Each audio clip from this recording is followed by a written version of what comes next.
За престојните локални избори во Кочани како никогаш претходно има 6 кандидати за градоначалник. Сега е историска шанса да ја смениме траекторијата и нината на нашиот град.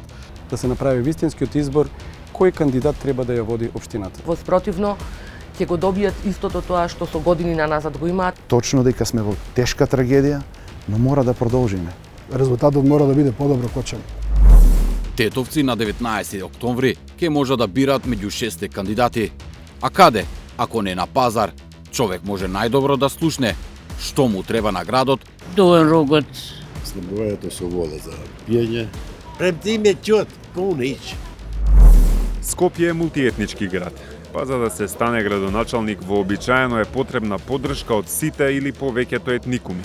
Граѓаните на Скопје пробеле сите опции. Десничари, пробеле левичари, пробеле независни и либерали и сметам дека сега е времето за еден башкин. На 6 август годинава Али Ахмети го официализираше како кандидат за градоначалник на Скопје. Скандер Реджепи Зейди! Реално Скопје има огромен капацитет да биде метропола, меѓутоа е заглавен во низа неправилности, историски грешки